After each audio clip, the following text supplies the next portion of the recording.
Good morning. David Walker, Department of Transportation Transit Division. And just a quick follow-up to some information we provided at the last subcommittee meeting. We, in collaboration with our contractor for GoRaleigh, reached out to 3 different security companies in the Raleigh area, had conversations with them about providing additional service within the GoRaleigh transit station. All of those companies we talked to relayed that they recommended we have armed security officers on site. Preferably, we would like to have company police, but unfortunately, that's just those staff aren't available with the private security vendors. They try to get them as frequently as they can, but it's just hard to come by. So the armed security is the next best solution. And noting that armed security does not have police powers to arrest or detain. We are today, we continue to work on a short-term contract with Capitol Special Police. They are the city's current security provider for this building and One Exchange Plaza. And they are ready to implement security officers on the street or in GoRaleigh Station as soon as we're able to offer a notice to proceed. Our goal is to have two-person shifts operating a span of 20 hours, so 2 10-hour shifts with 2 persons on each of those shifts. Our long-term goal and next steps would be to develop an RFP and go through the full procurement process for a long-term contract. We could either do that internally as a city contract or potentially through our contractor, RATP Dev, who manages and operates the GoRaleigh services. Obviously, we will coordinate with our Raleigh Police Department and their transit police and the DRA as we develop and go through that procurement process to make sure we're all working together to come to a solution to the issues that we see today. And once implemented, then we would be having regular meetings with the Raleigh Police Department leadership to make sure that that ongoing collaboration continues among all parties. Hi, thanks for the presentation. So, I have a handful. I'll try not to hog all the airtime. Can you just remind me, what was the action that RTA took at their last meeting related to this topic? They did not take any action. Okay. We discussed a funding request that went through the TPAC, Transportation Planning Advisory Committee, but the Transit Authority does not take action on those requests. Got it. So they will eventually take action on it, or I'm trying to understand the relationship between RTA and any future action we would take. So the Wake County Transit Plan half-cent sales tax generates tremendous amount of funding toward transit projects, and they support just about all or 100% of all future growth of our transit system. So one of the things we submitted an amendment request on this year was for some security services based on the recent issues we've seen in the downtown area and especially GoRaleigh Station.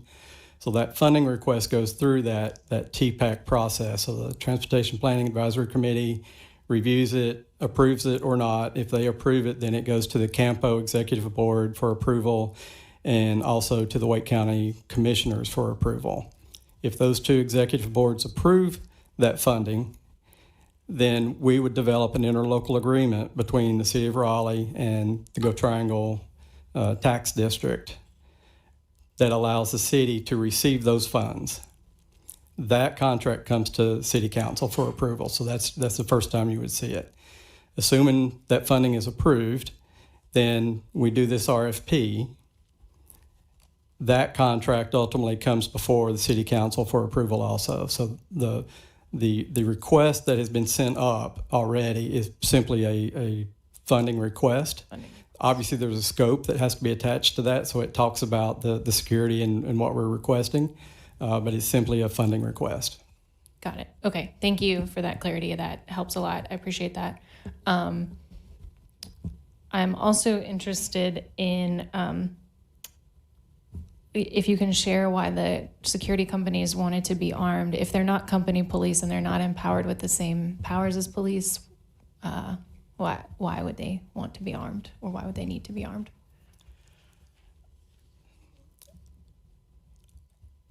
I can say that that's probably I may need to come back to you with a response on that. I may need to confer with them and get their professional opinions. But based on the environment, that was their strong recommendation, that in order to have the respect of the community, that would be a requirement. Yeah. Councilmember Patton, on that point, I do have a bit of, excuse me, a bit of insight into some of those conversations. My understanding is that it was made clear from the security companies that we spoke to that not only for the safety of their personnel, but their perceptions of the risk associated with the current environment, that those were the factors that led them to say, excuse me, that it was their strong recommendation. And in fact, my understanding is that they were not willing to provide the service if their personnel were not able to be armed. If they're not empowered with the same authority as police or company police, what are the circumstances in which they could discharge the weapon? So I think those are conversations, as David alluded to, that our police department, the police chief, have been kind of intimately involved in this conversation all along. I'll say that's something that the rules of engagement, so to speak, are one of many conversations that we will have with whatever provider is selected to do this in the long term. So those are those details that would come, and there'd be an understanding on day one about, rules of engagement, the way that those two entities will work side by side. Got it. And we've had residents ask about whether they'll wear body-worn cameras. I guess that is also part of that conversation. It is. Yet to be determined. It's part of the discussion, yes. Thank you. All right. I'm sure I have more, but I'll pause for now and pass the mic. Actually, I can say that the body cameras, or the cameras, are part of the contract. Councilmember Jones? Thank you. Just some clarification. I was speaking with City Manager Michael Moore earlier, and just some clarification, and maybe you didn't, apologize. There are two pieces to this. This is the short-term contract, which does not come before us again. Once this is approved, this armed, we're not going to see that again. The only thing we're going to see is the next thing, which is the long-term contract if we go. So the immediate need for the armed officers will happen whether it comes to us or not, which is, from my understanding, is not going to come back to us. Yeah, the dollar value of the contract doesn't meet the threshold for city council approval. What is that threshold? I believe it's $300,000. Sorry. And then, I had the same questions that Councilwoman Patton had, so you've been answered. Thank you.